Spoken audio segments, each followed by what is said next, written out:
mais um vídeo da leitura, da continuação do nosso curso aí, das nossas reflexões, da nossa leitura conjunta da História da Sexualidade, volume 1, A Vontade de Saber. E hoje nós estamos no capítulo 4, na parte 2, né? Que se trata do método. Então vamos lá a nossa leitura.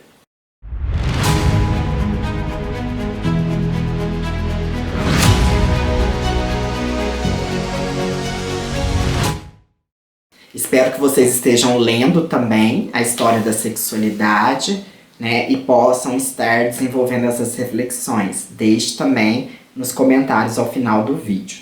O capítulo 4, o dispositivo de sexualidade, é dividido em 4 partes que são o que está em jogo, método, domínio, periodização. O que está em jogo nós tratamos no vídeo passado, no episódio 5. Este é o episódio 6, nós estamos tratando do método, e no episódio 7 nós vamos tratar do domínio e periodização juntos. É sempre bom lembrar que o volume 1 que nós estamos analisando é a introdução de toda a história da sexualidade que Michel Foucault vai fazer em 3 volumes e no 4º volume que agora foi publicado póstumamente. Então, ele está definindo nesse dispositivo de sexualidade o que ele chama de dispositivo, né?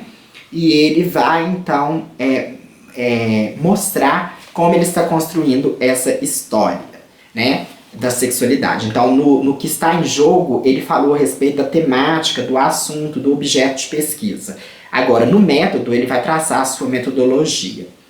E que a gente vai ver que é uma metodologia em analisar discursos, né, em uma história discursiva, mas que está atrelada à questão do poder, né? Ele fala que não é tanto o saber sobre o sexo, não em termos de repressão, mas em termos de poder. E aí nós vamos notar a ideia de Foucault de que o poder está pulverizado nas relações, pulverizado na sociedade, que é o que ele vai chamar de onipresença do poder. O poder está em todo lugar. Então, é uma ordem da sexualidade, né, os discursos sobre a sexualidade, eles estão ancorados em sistemas de poder. Sobre a onipresença do poder, Foucault diz na página 101, o poder está em toda parte, não porque englobe tudo, e sim porque provém de todos os lugares. A ideia básica do Foucault é perceber que o poder ele não está só nas instituições, só no Estado, mas toda a sociedade, todas as relações desenvolvem também relações de poder. É a grande mudança aí que a gente tem no pensamento Foucaultiano. Para falar sobre o poder, ele coloca algumas proposições que são importantes distinguir. A primeira delas, que o poder não é algo que se adquire, o poder se exerce.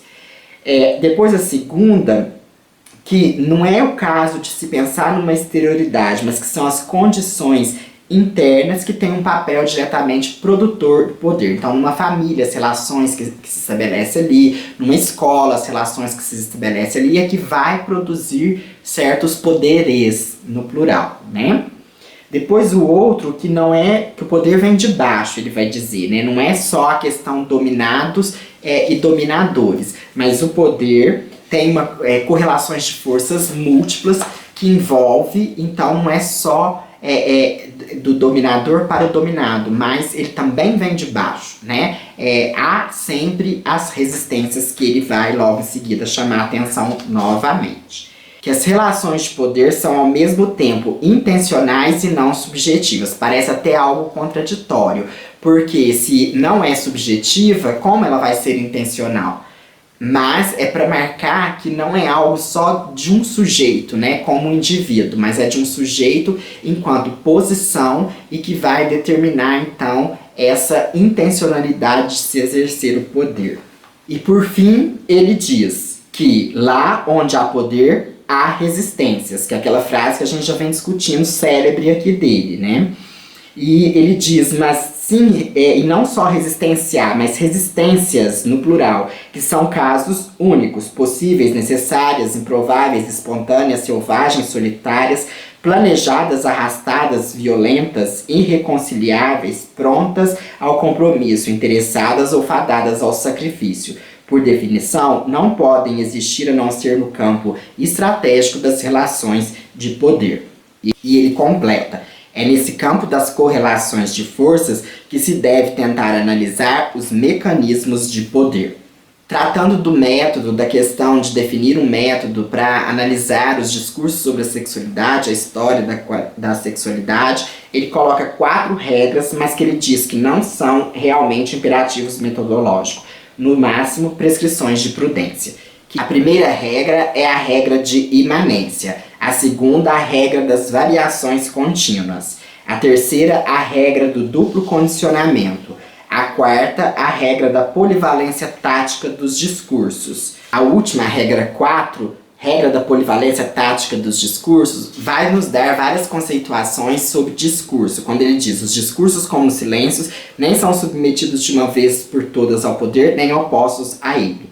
O discurso veicula e produz poder, reforça-o, mas também o mina, expõe, debilita e permite barrar.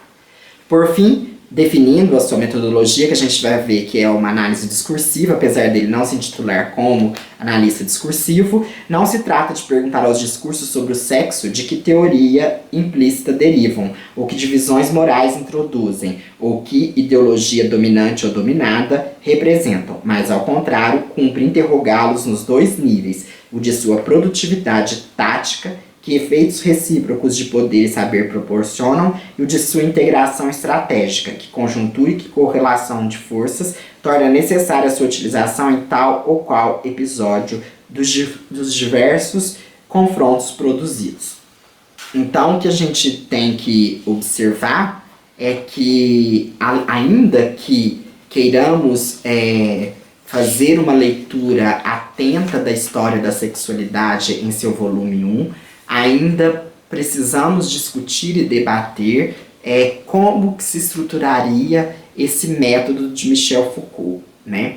E aí a gente vai ver também, resgatando aqui no que ele fala, né, que eu falei que é uma análise discursiva, mas a gente precisa lembrar que dentro dessa questão discursiva, ele está colocando um conceito novo que ele já vinha desenvolvendo, que é o conceito de dispositivo. E o conceito de dispositivo vai ser vai ficar como um grande conceito Foucaultiano, que é um conceito que analisa práticas não discursivas e práticas discursivas que operam em determinados discursos, consolidando um dispositivo. Então, a gente continua na leitura e no próximo vídeo a gente fala sobre o domínio e sobre a periodização.